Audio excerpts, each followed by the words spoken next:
Now, in chapter 7, we are going to discuss about the lifelines of national economy.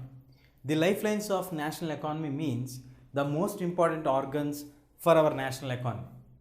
As in our body parts, how we have the blood veins which carry the blood from every corner to the heart, that brings the blood from every corner of our body to the heart to get connected. In the same way, for our national economy to develop, nowadays transport is playing a very large role.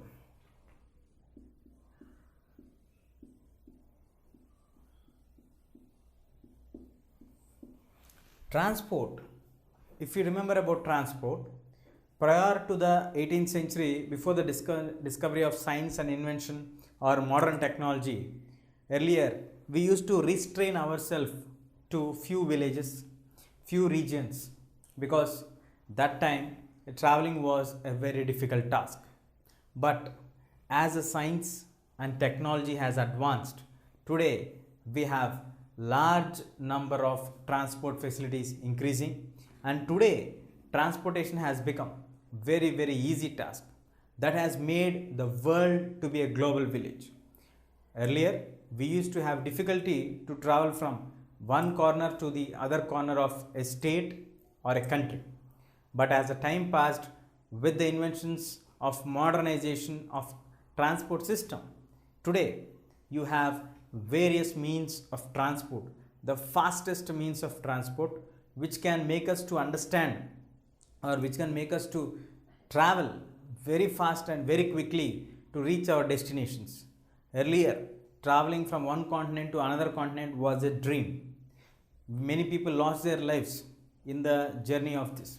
When Vasco da Gama started his journey to discover a sea route to India, he started his journey with around some 3,000 people, but he was able to reach back to his home destination with a few hundreds of people. He started in 2 ships, but he was able to get back only in 1 ship.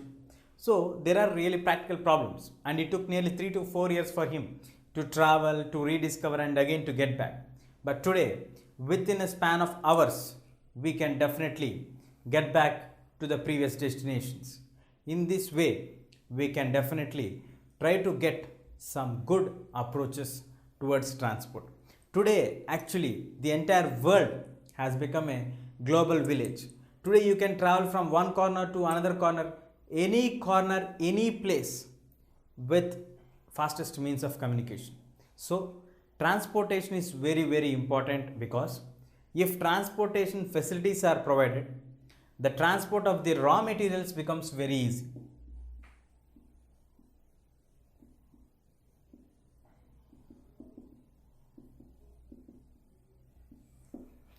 Once the transportation is provided, the transportation gets the raw materials transferring from one place to another place very easy. Yes, people transportation also is very important, but at the same time, when it comes to the raw material transport, raw material getting transported from one region to another region is a very vital important aspect of the modern day, because without the raw material getting transported, any industry cannot develop. Without having industries, any country cannot develop. So in order to see the development of a nation, you need to have more number of factories, more number of industries, for which a very good transport network is highly important. So if you have the transport, well, the raw material transportation becomes easy, which gives a boom for industries or factories. So once the industries and the factories are getting its boom, and finally it reaches to its destination, then the country will automatically come into the lines of progress. Once a large number of industries, large number of factories are established in the country with good transport system, it automatically provides employment for the people. This brings the employment opportunities.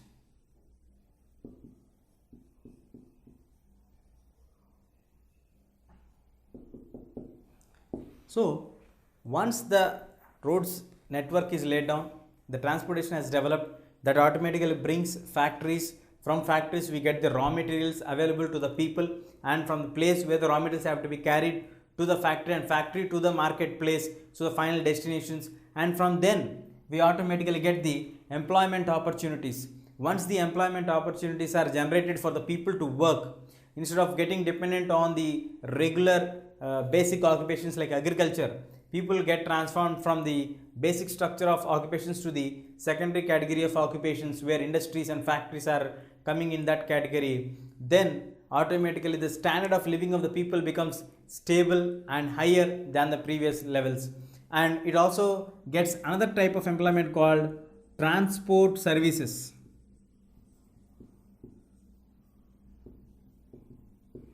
We get various kind of auto rickshaws, various kind of buses, public transport, private transport, tax, cabs.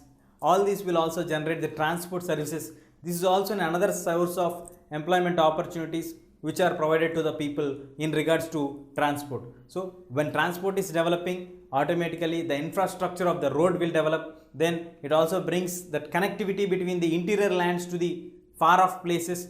And when interior lands and the far off places, the factory destinations are coming closer, which will generate employment opportunities for the people and also generate the transport services.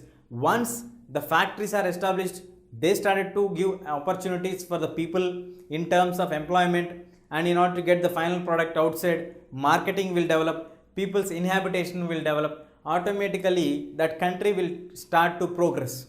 So if a country needs to get its progression, if a country needs to develop, automatically it leads to development when we have a good transport system. That's the reason why it is rightly remarked as the lifelines of national economy. Any country to be developed, any country to achieve its target of development, any country to become modernized, the basic requirement for it is that they should have perfect transport system. It may be in the form of roadways, it may be in the form of railways, it may be in the form of waterways, it may be in the form of airways. So today we have different means of transport, starting from the broad categorization. As we just now discussed, that any country to attain its progress, any country to develop, it needs basic development of transport. When the basic development of transport is concerned, it is for land, water and air are three major bifurcations of the different transport systems available on this earth. The different compulsory transportation systems which we are following right now in the present generation can be categorized into land, water and air. In the land, again we have the categorization like road, rail and pipelines. So when we talk about the road, on the road we have two-laner roads, one-way roads, four-laner roads, six-laner roads and even eight-laner roads, which are providing good transportation facilities.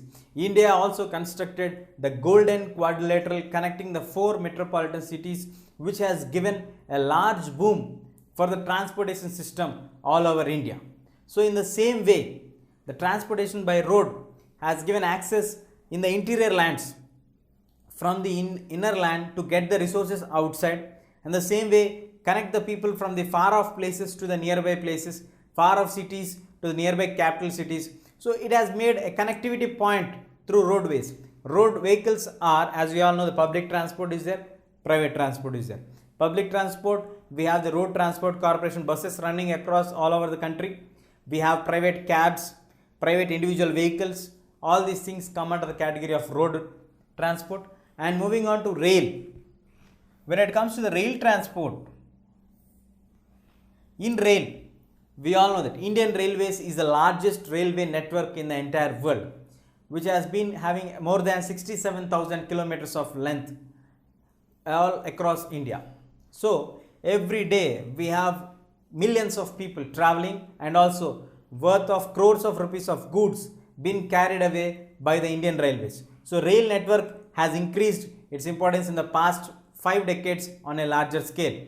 Prior to this, the Britishers who initially established the rail network in 1853, the first railway line was laid from Mumbai to Thane in 1853. which gave, actually their intention was to carry the raw materials from the interior land areas to the port areas. That was their main target. But as the time passed on, they realized and they improved the network, and today India is having the largest railway network.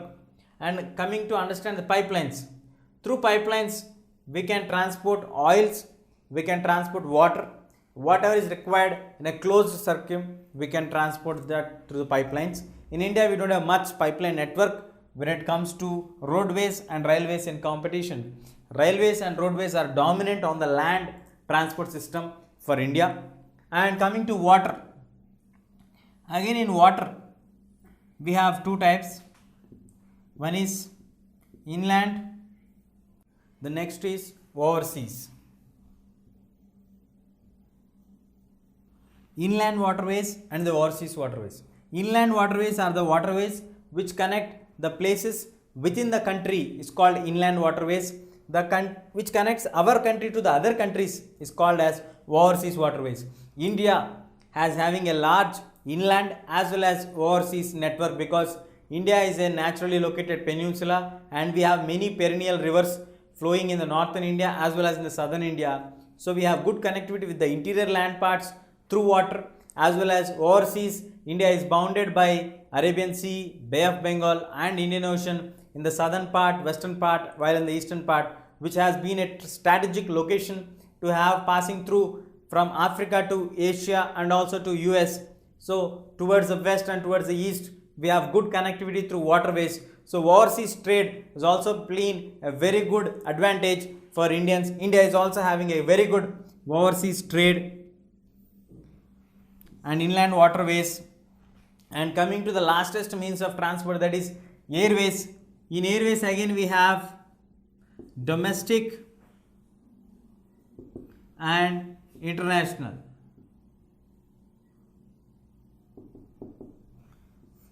Domestic means from the capital city to the other state's capital, from the national capital region to the other state's capital, from the other cities connecting flights to the national capital is called domestic network or domestic flights.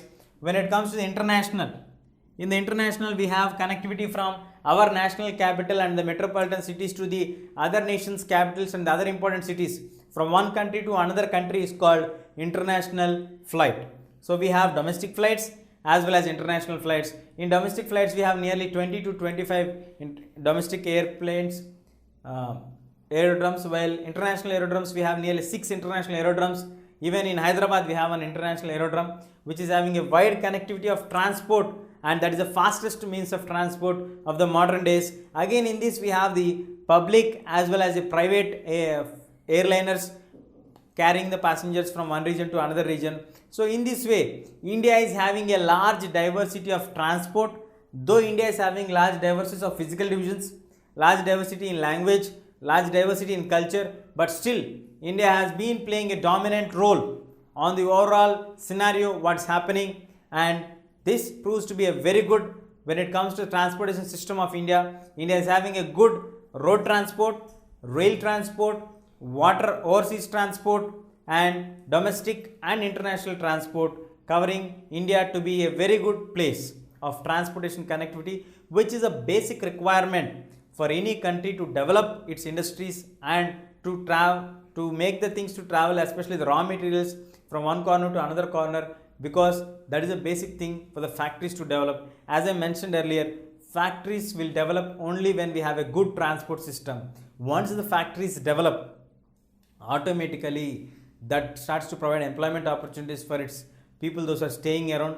Once people start to get employment in the factories, then they started to change up their standard of living, because they are moving from the primary occupations to the secondary occupations, which adds up for their life, and their standard of living would automatically go up. So these are the basic transportation requirements of a country, and very important role it plays. That is the reason why it is rightly named as the lifelines of any country's national economy.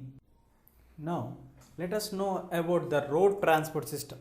In the transport, we already divided that the most important one is road transport. When it comes to road transport, India is one of the countries which is having largest road transport system. because India has nearly 2.3 million kilometers of road transport, good roads which are available and very good convenient for transport system. When in comparison with the road and rail, we have a very good positive advantage for roads than for rail, because in order to make a rail track, you need to make it with iron, which is very costly, but in order to make road, it is not so costly. So comparatively, making a road is very convenient and very less cost when compared to laying a railway track. That is the first major advantage what we have. The second major advantage what we have is it can traverse more. You can have ups and downs, you can have curves, you can make the vehicles to rotate, and you can have a good direction changes also according to your convenience and according to the land topographic changes what are present. But when it comes to rail, you cannot make the rail to go up and down, because when a rail moves up and down, it automatically slips off. So it's very difficult to maintain such kind of transport or traverse directions or any changes in the track routes, because it should go straight. It cannot turn regularly. It has to be turned at a certain angles, whereas road we can have various number of direction changes, turns, we can go fast, we can reduce the speed very easily, whereas rail connectivity and all, it's very difficult. And moving to provide door-to-door services. Rail, we cannot provide door-to-door services. By road, you can connect every corner of India at less and affordable cost, covering all the regions as much as possible. That is the door-to-door coverage. And also loading and unloading of the things is very less cost when it is compared to the products what we have in our rail transport. For rail, you need to go to a particular spot, you need to do it and you need to get it. But when it comes to road, you can get the vehicle to your own place, you can load it and you can also unload it to your own favorite place or destination what you require. And also when it comes to have a link, road network acts as a link from the house destination to a rail network, a railway station, an airport or any water port or seaport. We need to have a good road transport system. So there are certain advantages for the road transport system. First, the cost is very less when compared to railways. We can have traverse or changes in the directions what we travel. We can provide door-to-door services. We can have loading and unloading at very less cost. At the same time, we can also have a link to the rail, air or water destination points like railway station, airport and seaport, so that we can travel to that particular direction by using road. That is the important thing. And then coming to the Golden Quadrilateral.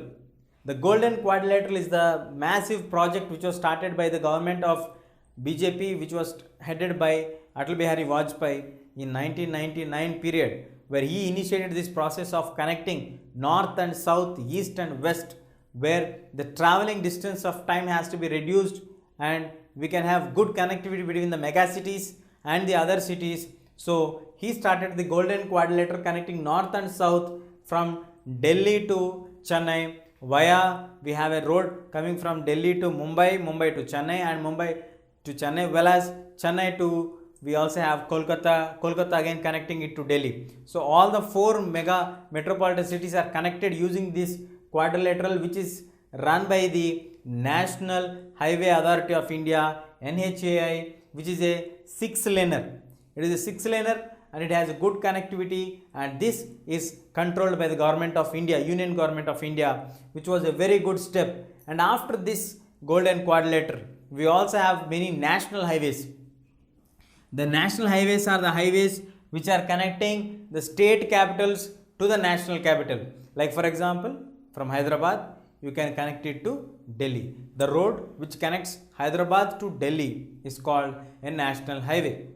When we talked about the Golden Quadrilateral, you may get a doubt that Delhi and Mumbai, both are getting connected. Yes, but it is a part of connecting the four mega cities. But here we are discussing about all the other states' capitals getting connected with the national capital. There only 4 mega cities are connected. Here all the other cities are also connected to the national capital.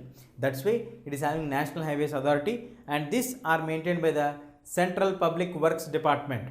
the CPWD, and this also connects the north and south, east and west. The first and the historically famous road is the Sher Shah Suri Marg, which was laid from Delhi to Amritsar. This is the first national highway, or the number one. First, it is not in terms of area, or it's not in terms of something else. It is according to the ranking on the list of the national highways. The first rank has been given to the Sher Shah Suri Marg, which is connecting Delhi to Amritsar. After moving on from the national highways, we also have the state highways, the regions of the district headquarters, connecting them to the state capital. The national highways are connecting state capitals to the national capital, whereas coming to state highways, from the district headquarters to the state capital. These are maintained by the State Public Works Department in every state. And moving on to the next, district roads. These district roads are maintained by the Jilla Parishad. District roads are connecting the main headquarters of the district to the other towns and villages. That is called district roads. And we also have many other kinds of roads like village roads and the border roads and all these roads. The other important category of roads what we have is the border roads. The border roads are maintained by the Border Road Development Organization of Government of India, which was started in 1960, and we have this in the north and the northeastern states, where the frontiers of India are been having border roads, which has been a very complicated issue in the past 20 years, because we need to have a good clear demarcation of the road and the border issues also. So that's why the border roads are being maintained from 1960. And coming to the categorization of the roads are generally categorized on their basic nature, how are they made or how are they built. The roads are categorized into metalled and the unmetalled roads. Metal roads are the roads which are built with cement, concrete, and these are very strong roads and useful in the all weather climatic conditions. So a transport of road can be possible through these metal roads in the summer season, in the rainy season, and in the winter season. Well, as coming to the roads of these unmetalled roads are used only in the summer season and in the winter season, where they are not good or fit to use in the rainy season. They cannot be used in any rainy season because they are not done with cement or concrete or the bitumen of coal. So it cannot be able to do it in the rainy season because the mud roads and all get spoiled because of the heavy rains. And then moving on to the understanding the density. Density is generally we calculate for 1 square kilometer of region, number of people live is called the density of population. But when you talk about the road density, the length of the road laid for every 100 square kilometers is called national road density. The road density also varies from one state to the other state, because we all know that the topographical conditions are different from one state to the other state. For example, in Jammu and Kashmir, it is only 10 kilometers per 100. While it comes to the other regions, we have in Kerala, we have 375 kilometers, where it is very less in Jammu and Kashmir, very high in Kerala. Even the national average has been calculated, that is 75 kilometers is the national average for every 100 kilometers. But still, we need many number of national highways. The roads which we have in our cities are also very old roads, and they are almost always congested with the heavy traffic. We need to have new bridges, new culverts which need to be rebuilt. Almost all the bridges and the culverts what we have today are the old ones and which need to be replaced as soon as possible. So in this way, roadways are also having some changes to be required, and national highways, more number of national highways have to be built. So the road transport, yes, it is very less affordable cost. It can do door-to-door service. Loading and unloading is at very less cost. But still, we need to have more number of national highways. We need to have more number of transport facilities. We need to have more number of bridges and also flyovers, so that the transportation gets easy and people do not get stuck in the traffic. That's from the roadways. Now let's move on to the railways. Now moving on to railway network. In the railways, we all know that yes, roadways have various advantages, less affordable cost in comparative to the railways, but the transportation convenience is very good. you can travel very fast. When you're traveling for long distances, most of the people prefer railway network. That's the reason why in India, the principal mode of transportation is railways. Railway network has been widespread, covering passengers on one side and the freight on the other side. It has been transporting millions of people every day, along with million tons of goods also every day. So roadways have its own advantages, but railways has been a key mode of transport for a common man, to the costliest commodities also to be transported. Even animals which need to be transported from one corner to the other corner of the country used to be transported using the railways. The other major advantages or the key factors for what we use railway network is the business trips. Any people who are having their business trips, they move on to railways. If anyone is having a sightseeing proposal, they go on for railway network. If anyone is planning for a pilgrimage, they take the use of railway network. And railways have been an integrating force from the past 150 years. They have been integrating north to south, east to far of the west, where it has been a very difficult task for the roadways to connect. Yes, there are some practical difficulties, but still Indian railways are making a remarkable role in order to gather all the Indians, in order to make possible for all the people to travel from one region to another region as comfortable as possible. And moving on to understand the statistics of the Indian railways. Indian railways are having nearly 7,031 stations. Out of the 7,031 stations, they have a length of the route covered for 63,221 kilometers. And then moving on to the number of locomotives what the Indian Railways own. There are 7,817 locomotives, and among those 7,817 locomotives, we have passengers 5,321 passenger services locomotives and 4,904 coaches which are used for other services, and we also have 170 wagons which is providing transportation of the goods from one corner to another corner. And this is as per the statistics of the data available for us on March 31st 2004 in the railway budget. But today it's a decade ago and now we are a decade ahead, so the number might have been changed, but still it shows for us how significant and how long and how important they are giving for the people and the public transport as well as for the goods transport. And now the Indian railways have been categorized into 16 zones, whereas there are again certain issues for Indian railways to develop, that is the physiographic problems. When it is located in a hilly region, it is very difficult to lay a railway track there. When it comes to the economic issues, it has been a very costly affair to lay a railway track for 100 kilometers. You need to have the entire length of the track to be built with the iron and steel blendings and all, which is very costly. And administrative convenience, again we have the administrative issues coming under the category of state issues as well as the national borders. And then we also have a large number of rivers in the north and the northeastern India, which have been a serious obstacle because you need to build more number of bridges to have fill the gap, otherwise you cannot have the railway network there. That has been a serious obstacle there. Hilly terrain regions, when the hill slopes and terrain regions are coming, it has been not possible to rail the railway tracks there. Sandy plains, the sandy plains of Rajasthan, the sandy plains of Gujarat, it has been a difficult task to lay the sandy tracks on the sand plains.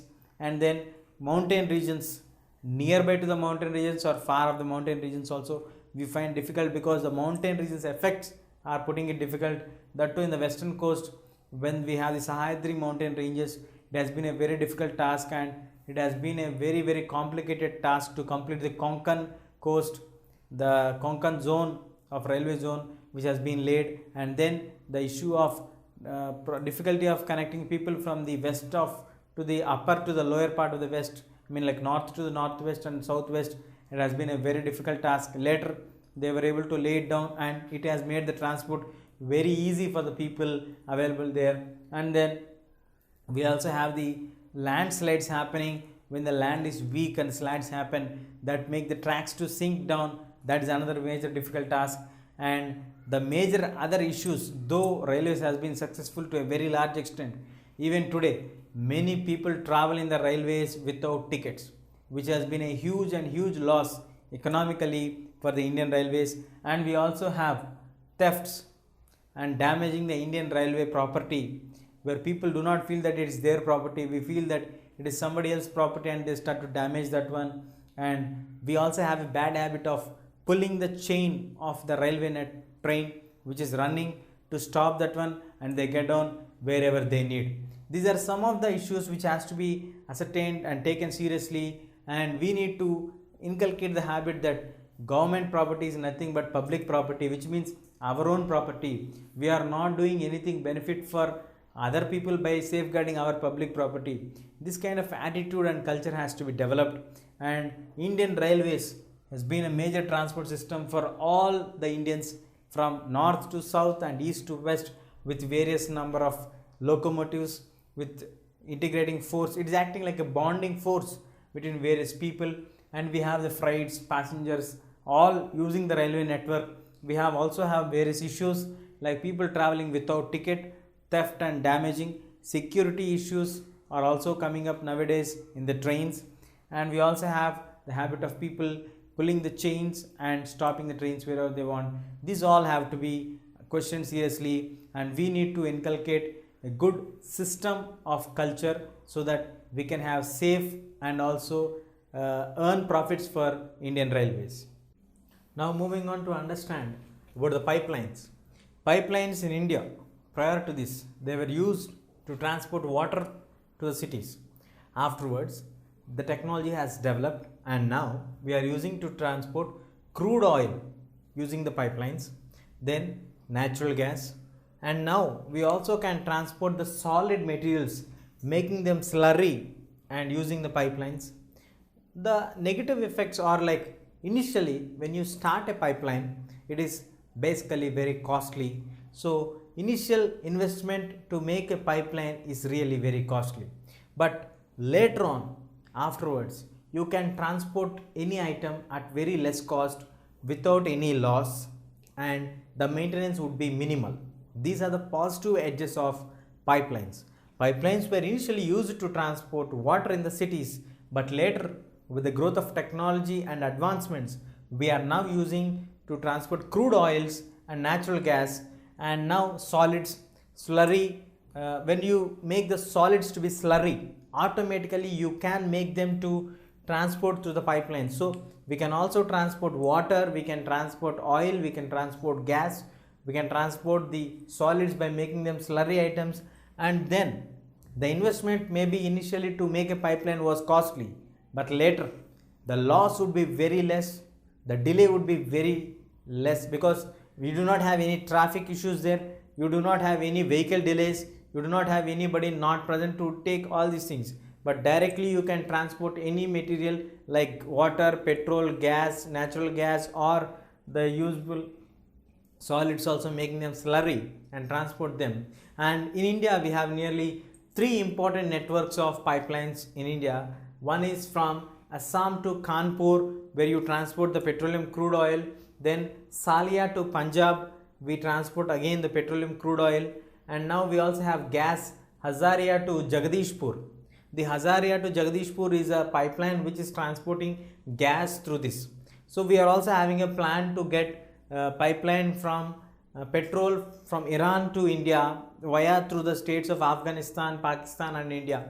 So we are also having a pipeline project which is a fastest means of transport without any delays, without any loss which can be caused, and the transportation also can be, initially it may be costly as we discussed earlier, but once the pipeline has been implemented and started functioning, it makes the work very fast and very effectively in regards to delivery and in regards to shipment of the product. So it's very important to have a good connectivity of pipeline networks which can transport oil, water, gas and any other solids which are made into the slurry projects. In India we have 3 major important networks like covering Assam to Kanpur, Assam in the northeast to Kanpur in UP, Salia and Punjab, Haryana to Punjab regions, and gas Hazaria to Jagdishpur in the northern parts, where it is very important and very useful for transferring natural crude oils and also the natural gas.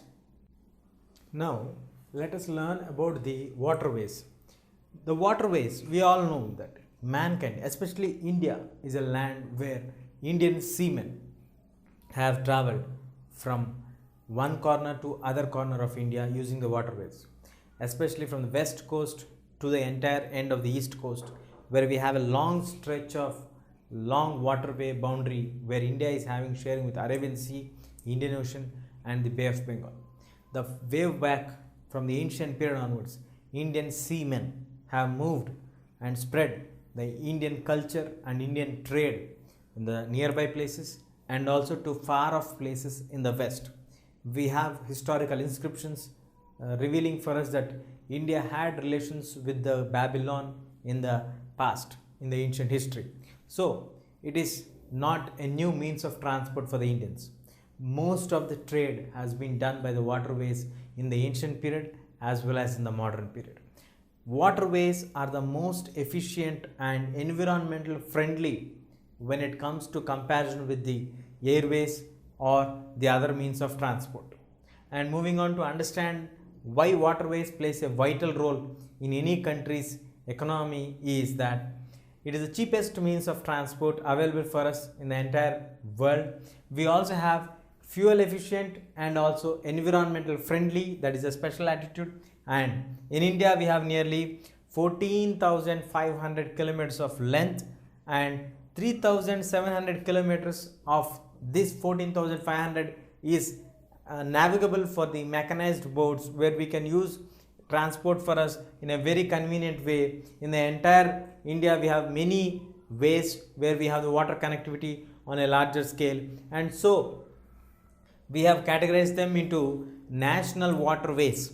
In India we have many national waterways. Most important among them is the national waterway number 1, which is from Allahabad to Haldia.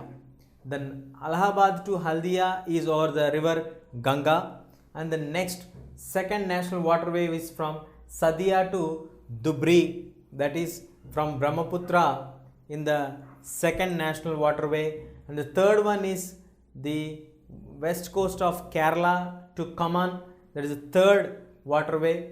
Well, we also have Krishna, Godavari, Buckingham Canal, Damodar Valley Corporation Canal. All these are the important national waterways in India which play a very vital role in the Indian trade. The river valleys of 95% of the Indian trade has been carried through the different waterways what we have, and it is also a very environmental friendly, low efficient cost of transport. You can transport bulk amount of goods using the waterway, which is the cheapest means of transport from the ancient period to the modern period. Today we have huge number of vessels coming up which can carry the crude oil in larger scale, which can carry the large goods which are very heavy goods that can be transported from the one corner to the other corner of the world at very less affordable cost is the waterways. So in any country's development, waterways play a very vital role, because using the waterways you can have a good trade relations with one country to the other country, wherein the huge transport has been carried out by using the waterways. These waterways are again categorized into major seaports and the minor seaports. Let's find out them. As we have the different major and the minor seaports, now let us know about the major seaports. In India, in the entire stretch of India, we have 7,516.6 kilometers of the entire land having the coastal belt. So starting from Gujarat till the Bay of Bengal region, ending with Bangladesh border, West Bengal, where we are having a length of 7,516.6 kilometers. In this we have 12 major ports and 181 medium and minor ports. These 12 major ports are playing a very important role in India's trade with the other countries, especially in regards to exports and imports. In India, we have 95% of the India's foreign trade is being carried by these 12 major seaports.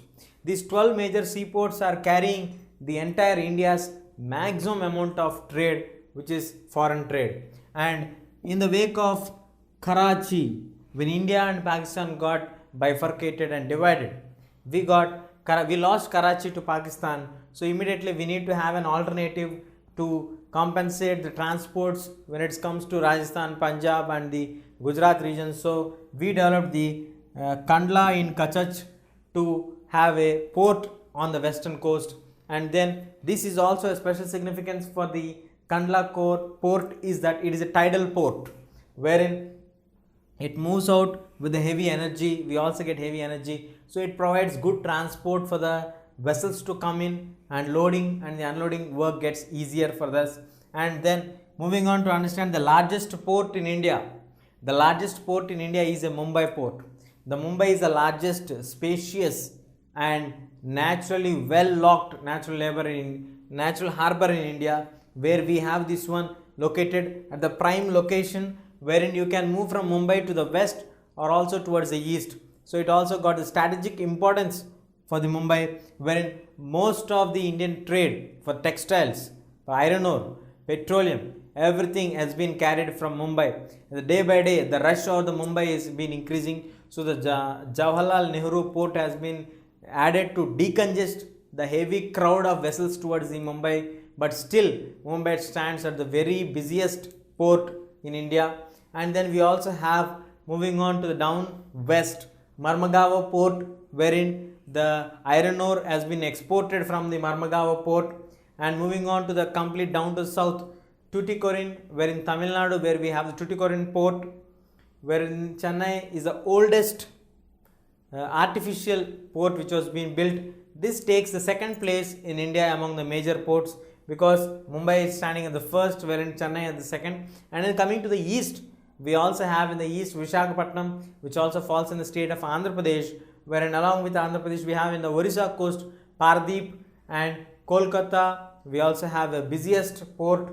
Well, in order to compensate the heavy vessels movement towards the Kolkata, we also had to take another more nearby port, that is Haldia port, are being established. So waterways are playing a very vital role in the Indian trade, especially the Indian exports and imports.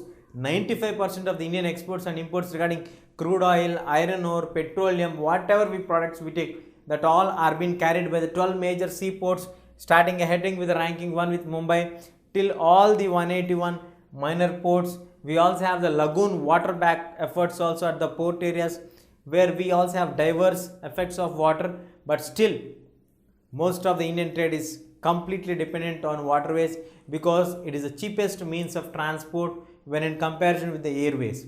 So waterways is the best, cheapest, fuel efficient and also safe to carry large amount of trade, bulk goods on a larger scale. Now moving on to understand about the most fastest means of transport, that is airways. Airways has been the most fastest means of transport. We have discussed about the roadways, we have discussed about the waterways, but the most fastest, most comfortable and most quick and easily accessible one is airways. Why I mentioned it as the most fastest and more comfortable is airways is the only way where you don't find any traffic. You can fly in the air and you can reach the destination even if it is of thousands of kilometers away also. Within a span of hours of time you can reach to your destinations with a safe location. And also we also have prestigious places where, like mountain terrains or hilly terrains or riverbed regions in the northern regions, where it is very difficult to lay the roads or the railway tracks. It has been made accessible only because of the airways. And we also have the regions like mountains, deserts, dense forest, which have been a part and parcel of India's diverse culture. So in order to get access of all these things, we feel it very comfortable usage of the airways, especially when it comes to the northeastern parts.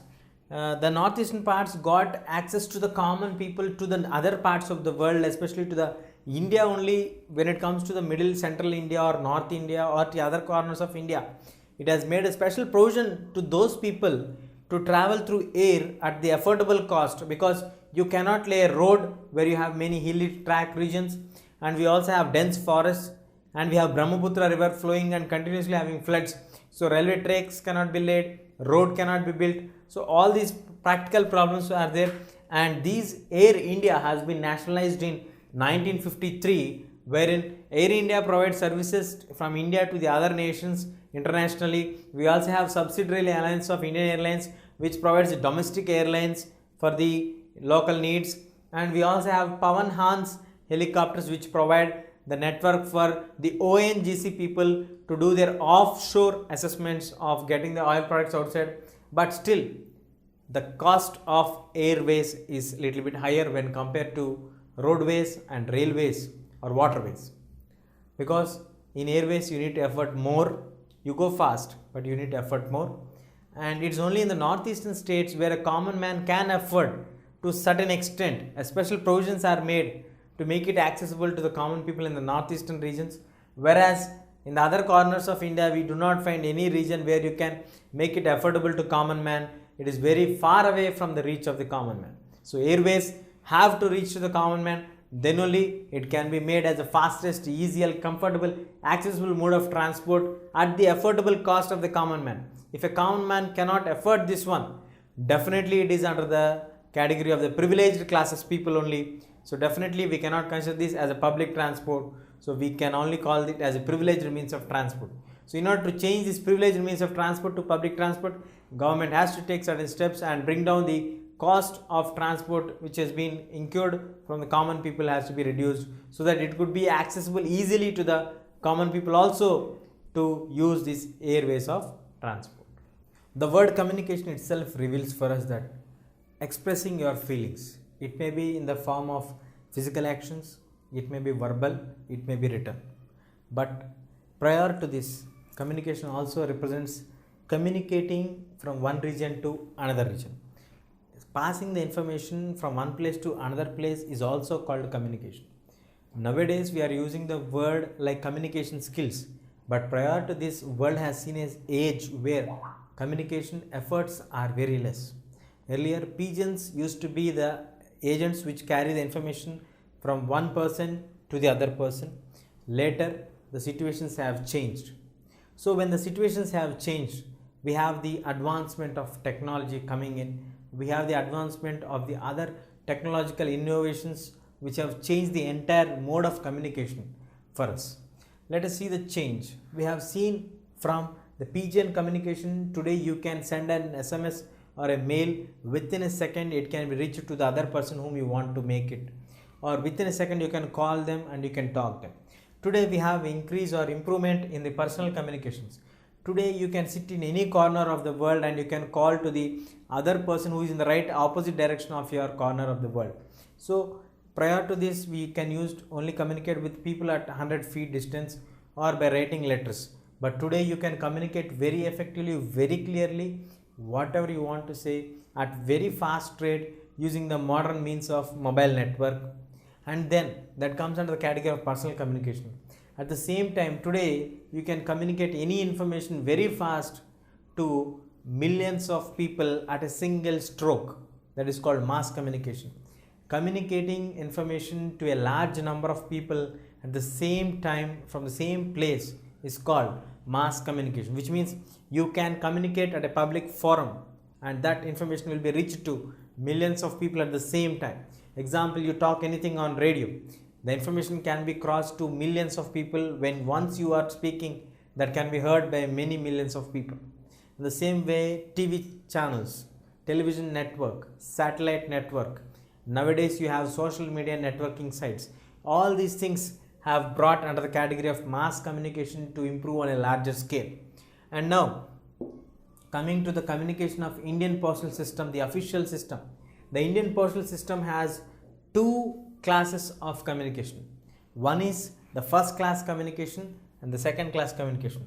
The first class communication falls under the category of cards and envelopes, whereas the second class communication comes with the books and newspapers. So all the books which are registered, all the newspapers which are registered, or the periodical journals which are registered under the postal is coming under the category of second class mails. When the first class mails, you have all the cards and envelopes what we write to our friends, and all this comes under this. And in order to improvise the communication network and to reach to large number of people at very fast rate whatever you want to send, the postal system has brought certain channels for us to make the information pass very soon. The channels are 6 in number, First one is Rajdhani channel, second one Metro channel, third one Green channel, fourth Business channel, 5 Bulk mail channel, 6 Periodical channel. First Rajdhani, second Metro, 3 Green channel, 4 Business channel, 5 Bulk mail channel, 6 Periodical channel. These all channels will ensure that whatever you pass the information, that passes on through very quickly, either in the form of books, mails, whatever it is. And then we also have nowadays the standard coding system. From one region to another region, you can use the STD codes and make available of communication within the country on 24-hour basis, so that you can communicate with your friends, with your family members, anybody from any corner at very fast rate using the STD codes. In the same way, you can communicate people from one country to another country also at very fast rate using this ISD network. And the newspapers, movies have made a large impact of change of communication. Earlier, communication was limited to one-to-one communication or one-to-many communication. Today, newspapers are playing a very vital role. They are communicating any information very rapidly and very fastly.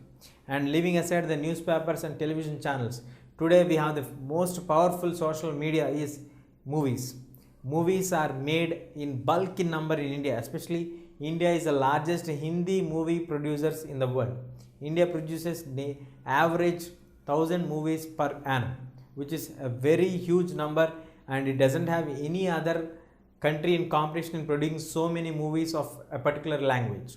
And India produces 1,000 movies, and so in order to ensure that it is not raising any kind of anti-communal feelings or anti-religious feelings or anti-national feelings, we have a censor board to check what is being telecasted, what is being picturized in the movie, how are the actions played in the movie, are they hurting anyone's religious sentiments. All these things are checked and verified by the censor board, and a central certification is issued by the Central Board of Film Authority, so that the movies would not be hurting any kind of diversified culture nature of India. So like this, communication has been a very, very effective means, and communication has seen a rapid change from the past 100 years, where we never know what is a phone, but today everybody in India owns a mobile phone, where it is a great change which has occurred in communication network in India. Now moving on to understand about the international trade. Trade is a combination of exchange of imports and exports. Any country cannot remain as isolated as it remained in the previous or in the ancient period. Today, every country needs to exchange its products with other countries wherein it falls it in surplus. At the same time, it needs to import the products where it falls in the scarcity of the products. So, a combination of exporting the surplus products and importing the less resources is a combination of trade. When it comes to trade, the exchange of goods is a simple definition of trade. Exchange of goods between two different countries is called international trade. Exchanging of goods between two different states is called international trade when it comes between two different countries. In a civics term, states stand for different countries. In the same way, when we talk about two different countries having their trades, obviously it would have the influence on the local trade. The trade which is happening between a village to another village, a town to another town, a city to another city, a state to another state, and then a nation to another nation. All these are interlinked to have trade relations. When a trade is in prosperous, when whatever we have in excess or surplus, we start to export to other countries where they are in need. And in the same way, what we don't have extra sufficient for us, that we need to import from the other countries. So the export and import automatically makes a country to be economically prosper. That's the reason why trade has been considered as a key factor to identify, or a basic index to identify whether a country is in progress or not. These all factors would definitely help us to understand whether a country is progressing or not. But there should be a clear-cut balance to have a country's clear progress. When exports and imports are combinedly called trade, if exports are increasing, that is a good sign of balanced trade. But when imports are increasing and exports are coming down, that is an unbalanced trade. It should have a balanced trade. That is the most important criteria to say whether a country is developing or not. And moving on to India to understand whether India imports or exports more. India imports most of the petroleum products, pearls, precious stones, inorganic chemicals, coal, and other these products. And India is now turning into a software giant, where India have a huge number of the software professionals. India develops a larger number of applications and serves the entire world. India has been renowned for its software solutions.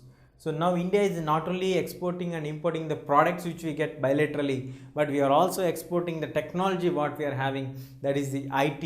India is also exporting IT, wherein we have the percentages from 39% of the gold and the crude oil, and all these things are being imported from the other countries, whereas we are also exporting 70 to 80% of the information technology in the entire world has been delivered from our country. That is a special privilege what India achieved in a very short span from 20th century starting. In 1990s to 20th century, India turned to be a great giant with providing n number of solutions for the IT professionals. So in this way, international trade is a combination of exchange of goods between two different countries. Trade consists of local trade, state trade, village trade, town to town trade, all together country to country trade. Trade significance is that a country will prosper if there is a positive trade. When do we say it is a positive trade? When the exports are high and the imports are minimum, it is called positive trade. When the exports are low and imports are high, it is called unbalanced or the negative trade. India exports most of its gold, crude oil, pearls, gemstones or precious stones and inorganic chemicals, coal from the other countries. India exports most of its software, IT products and all. So India is at a very good index of trade. So India is a prospering country and economically India is very strong. Moving on to understand about the tourism as a trade. We have discussed that there is a trade import and export. But when it comes to tourism as a trade, in the past 3 decades, the number of people who are paying the visit to our country has been increased on a larger scale. It is 23.5% of the foreign tourists started to pay visit to India, which has been bringing India a currency of nearly 21,828 crores, which is not a less amount. And then 2.6 million people have paid their visits to India in the past years, and 15 million people are directly engaged, employed in the tourism industry, which resulted in providing a larger scale of employment through service sector. And it's also promoting the national integration, because people from various corners move one corner to another corner in order to identify their new places and also to understand what is actually India is. And then it also gives a chance for the international visitors, foreign nationalists, to know about Indian culture and Indian heritage. It gives an international understanding for them. And then the key identified places where large number of tourists pay their visit is Rajasthan, Goa, Jammu and Kashmir, some of the temple towns of South India, well as the northeastern states. Because of the Himalayas, northeastern states are fantastic states. They are also known as seven sister states, but still because of the obstacles of the Himalayas, they are not able to get explored, where they have a large potential of tourism, but still they need to overcome all these hurdles.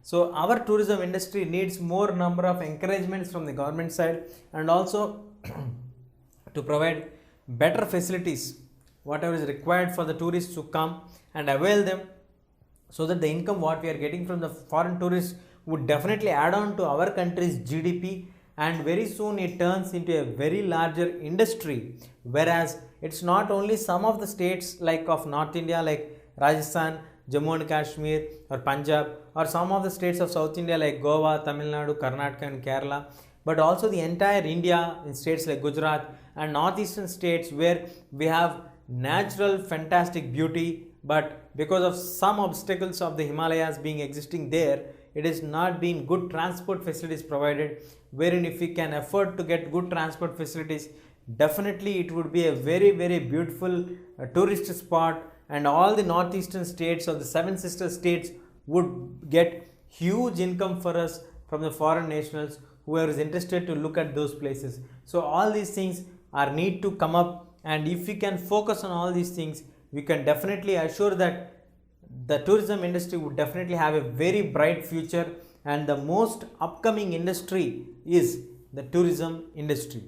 So in this unit we have discussed about what is the importance of transport, how the transportation has been categorized into roadways or the landways, waterways, airways. The landways are again recategorized into road, rail, and then we also have the waterways getting transport laid into inland and the overseas, well as air, domestic and the international. So all the different issues of roadways or waterways, railways, inland waterways, overseas, and then airways, positives and negatives are being discussed. Then afterwards, communication network, how did the communication network has emerged in the past 50 years in India.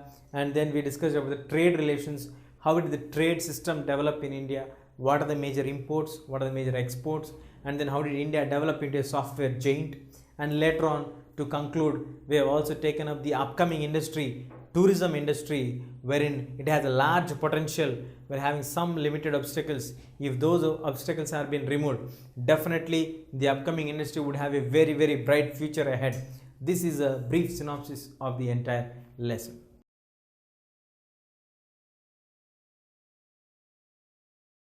If you like this video, please give a thumbs up.